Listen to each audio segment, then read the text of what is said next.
परमाणु युद्ध को लेकर बड़ी खबर। परमाणु युद्ध पर रूस के राष्ट्रपति की यह अभी तक की सबसे बड़ी चेतावनी और सबसे बड़ा क्लियर कट मैसेज, सबसे बड़ा बयान आप इसे बोलेंगे। पुतिन ने जापान पर हुए परमाणु हमले का जिक्र कर दिया है। युद्ध जीतने के लिए बड़े शहरों पर हमला जरूरी नहीं है। अमेरिका ने हिरोशिमा नागासाकी में परमाणु बम गिराया था। परमाणु अटैक के बाद जापान ने सरेंडर किया था। यह पुतिन की तरफ से कहा गया और साथ ही यह भी कहा गया है कि ऐसा जरूरी नहीं है कि युद्ध जीतने के लिए बड़े शहरों पर हमला किया जाए। अब इस क्लियर कट मैसेज और इस बयान से पुतिन बताना क्या चाहते हैं? क्या पुतिन ये साफ इंडिकेट कर रहे हैं? इमैनुअल मैक्रोन जो फ्रांस के राष्ट्रपति हैं, उनसे बातचीत में ये बात बोली गई है कि अब जो खतरा था, जो डर था, जो आशंका थी न्यूक्लियर वॉर को लेकर, क्या वो होकर रहेगी? क्या पुतिन हमला करके रहेंगे? क्योंकि बार बार ज़ेलेंस्की की तरफ से कहा गया है कि अगर एक बार ठान लिया गया है। इन्हें देखिए, घर से ही सोप मैन्युफैक्चरिंग करते हैं और महीने का 1 लाख कमाती हैं। आप भी सोप मैन्युफैक्चरिंग करना चाहते हो? इनसे सीखना है तो फ्रीडम ऐप को अभी डाउनलोड कीजिए। पुतिन की तरफ से कुछ करने का तो पुतिन वो करके रहेंगे, भले ही लाख मना किया जाए उनको। तो बिल्कुल करुणा, और बड़ा सवाल यह है कि खेरसों अगला हिरोशिमा साबित होगा क्या? पुतिन ने कहा युद्ध जीतने के लिए मुख्य शहर पर हमला जरूरी नहीं। क्या पुतिन के निशाने पर खेरसों का इलाका है? खेरसों के इलाके को खाली कराने का आदेश पुतिन ने दिया है। ब्रिटेन और यूक्रेनी इंटेलिजेंस ने खेरसों पर हमले की आशंका जाहिर की है। खेरसों में रूस ने यूक्रेन के डर्टी बॉम्ब के इस्तेमाल की आशंका जाहिर की थी। खेरसों पर बड़े हमले को लेकर दोनों देश एक दूसरे पर आरोप मढ़ रहे हैं। हिरोशिमा नागासाकी क्यों याद आया? ये महत्वपूर्ण सवाल इसलिए पुतिन ने दूसरे विश्व युद्ध में हुए परमाणु हमले का जिक्र किया। हिरोशिमा नागासाकी पर अमेरिका ने परमाणु हमला किया था, आपको याद होगा।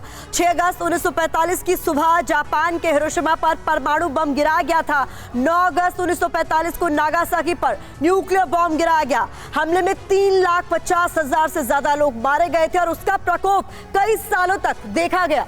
बिल्कुल, और इस पर चर्चा करनी बहुत जरूरी है। क्या ये बड़े संकेत हैं? और खेरसों को लेकर पुतिन की इस रणनीति पर चर्चा करेंगे। मेरे सहयोगी मनीष इस वक्त हमारे साथ जुड़ चुके हैं और तमाम खास एक्सपर्ट्स हमारे साथ हैं। एज अ डिफेंस एक्सपर्ट मेरे लेफ्ट में आप देख रहे हैं lieutenant general VK Chaturvedi sir को। Good morning sir. US Rathore sir as a defence analyst मेरे साथ हैं और Ravinder Sachdeva sir international affair expert हमारे साथ हैं और captain Shyam Kumar as a defence expert हमें ज्वाइन कर चुके हैं। सबसे पहले मनीष, मेरा सवाल आपसे, रूस का न्यूक्लियर थ्रेट का यह संकेत जाहिर सी बात है इन बयान के आधार पर चिंता बढ़ाता जा रहा है।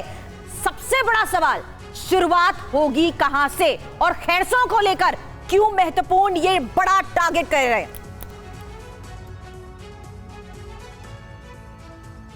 जी हाँ, बिल्कुल सुरभि, और देखिए इसके लिए सबसे अच्छी बात ये हो सकती है कि हम और आप ये कल्पना करें कि पुतिन और मैक्रोन जब बात कर रहे होंगे तो हो सकता है मैक्रोन ने पूछा होगा कि क्या सचमुच में आप सीरियस हैं कि आप पेरिस में या लंदन में एटम बम गिरा देंगे, और पुतिन ने उनका जवाब दिया होगा कि युद्ध जीतने के लिए बड़े शहरों पर बम गिराने की जरूरत नहीं है। यानी कि जरूरी नहीं कि हम लंदन या पेरिस में बम गिराएं, वो कहीं भी हो सकता है। कहीं मतलब वो कीव हो सकता है, वो लवीव हो सकता है, वो खेरसा हो सकता है। तो अगर मुझे युद्ध जीतना होगा तो मैं कहीं भी गिरा के युद्ध जीत लूंगा। तो ये पुतिन का भाव हो सकता है। देखिए, खेरसों में करीब मैं 3,000 किलोमीटर का सफर मैंने खुद तय किया है। एक समय वो भी था जब वहां पर रूस की फोर्स का वर्चस्व मुझे साफ तौर पर दिखाई देता था, लेकिन आज की तारीख में रूस की फोर्स ही नहीं बल्कि रूस के समर्थक लोगों को वो जमीन छोड़नी पड़ रही है। लेकिन हाँ, इसकी कीमत वो अदा कर रहे हैं कीव के ब्लैकआउट से। इस ठिठुरती ठंड में जब यहाँ पर मैं मॉस्को में खड़ा हूँ, तमाम सुविधाओं के बीच, आप अंदाजा लगाइए कीव और तमाम शहरों में क्या हो रहा होगा जहां पर कोई बिजली नहीं है, कोई पानी नहीं है। बिल्कुल, और मनीष हमारे साथ क्योंकि खास मेहमान भी हैं, उनका भी हम रुख कर रहे हैं। श्याम सर, मेरा सवाल आपसे है, जितना क्लियर कट बयान यहां पर उतने क्लियर कट सवाल मेरा आपसे है।